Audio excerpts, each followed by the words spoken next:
Okay, so I'm going to start this video at the end, because the most jaw-dropping fact in this entire story isn't hidden somewhere in the middle. It's right here in the first 30 seconds. Thomas Crapper did not invent the toilet. I know, it sounds perfect, right? The guy named Crapper invented the crapper, but it's completely, utterly, hilariously false. The toilet, or at least some version of it, is over 5,500 years old. Think about that. People were building organized sewage systems before the Egyptian pyramids were even constructed.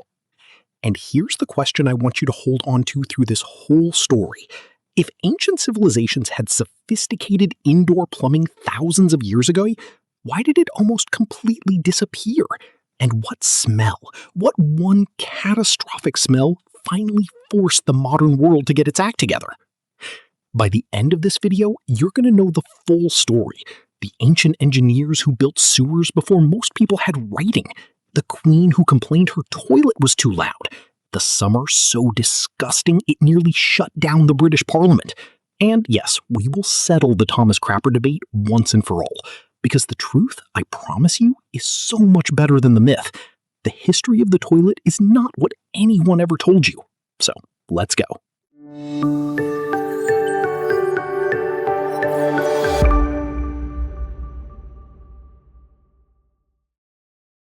But before we do, real quick, I want to know, did you grow up thinking Thomas Crapper invented the toilet?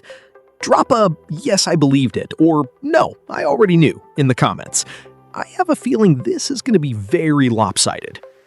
Alright, let's go all the way back. We're talking about 3500 BCE, ancient Mesopotamia. The Sumerians, one of the earliest true civilizations on Earth, were already dealing with the most basic of human problems. And their solution? Deep pits, lined with stacked ceramic tubes. You'd sit on top, do your business, and the liquid waste would seep out through the holes in the sides. Not glamorous, but organized, deliberate, engineered.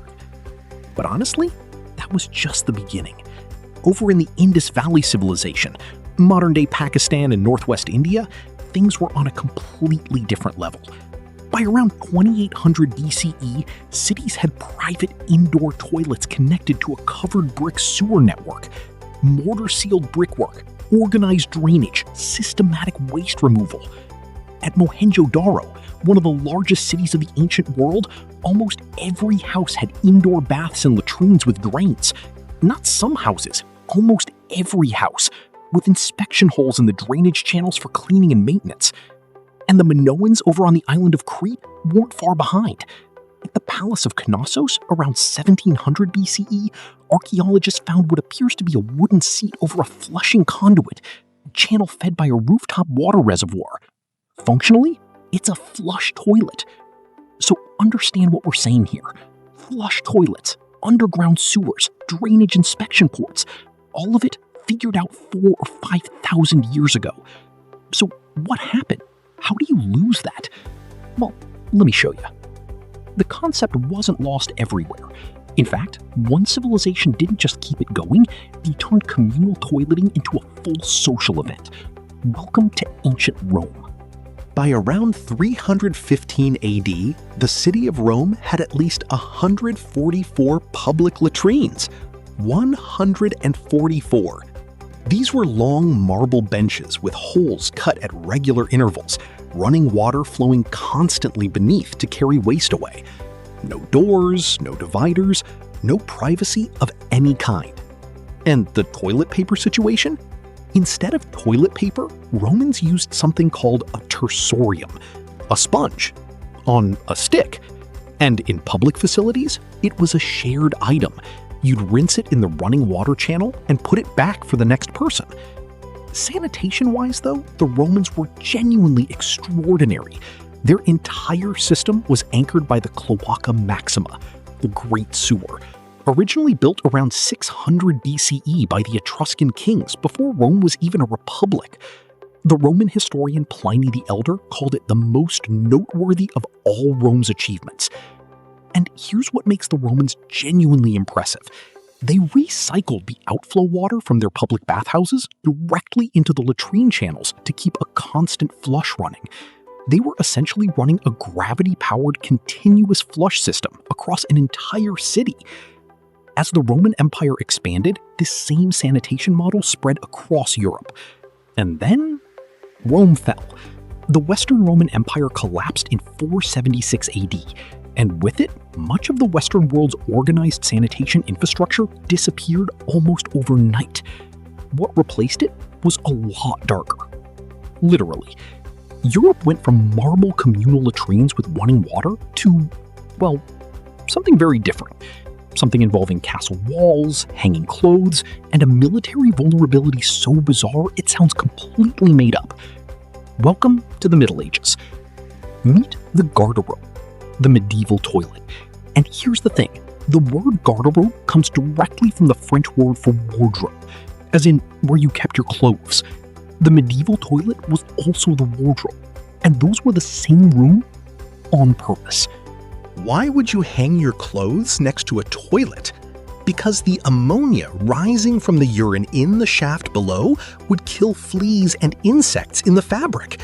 Your medieval wardrobe doubled as a fumigation chamber.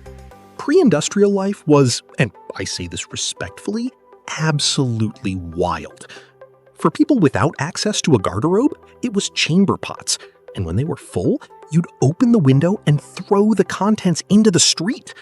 The phrase "garde l'eau," watch out for the water, was shouted as a warning before emptying them from upper windows.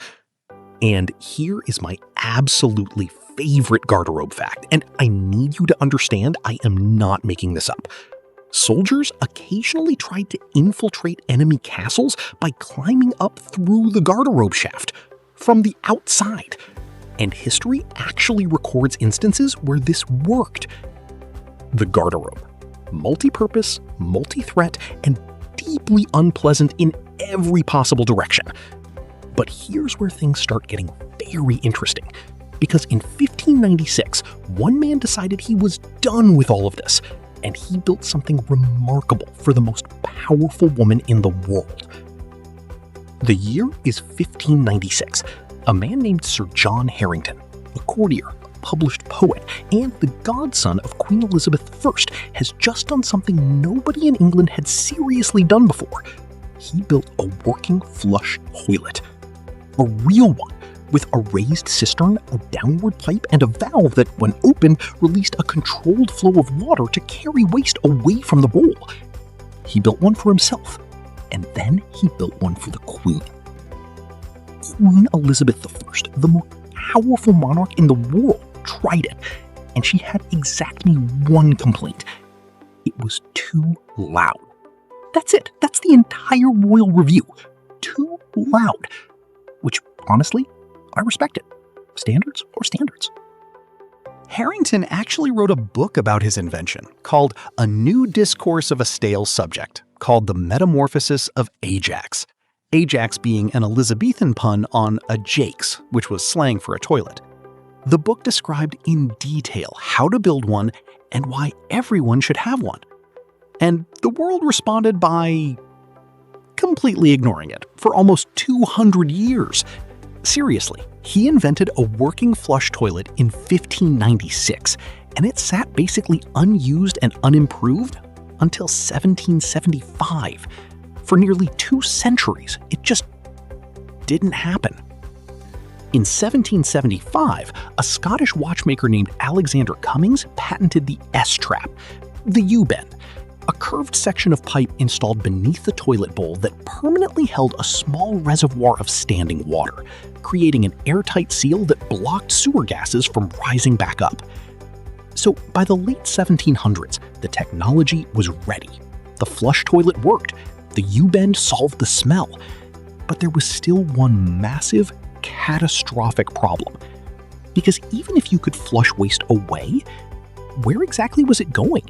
Especially in a city of 2.5 million people. You're about to find out. The year is 1858.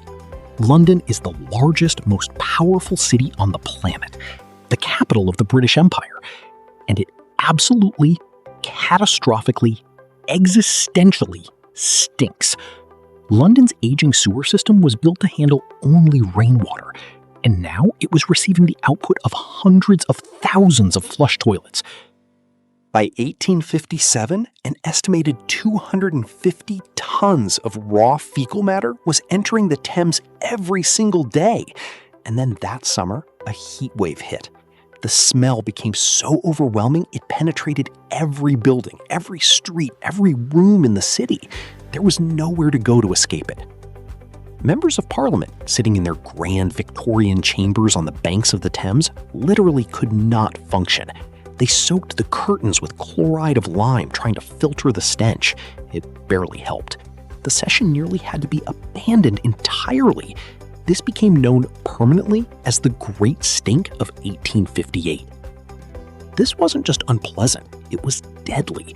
There had already been multiple cholera outbreaks in London in the preceding decades.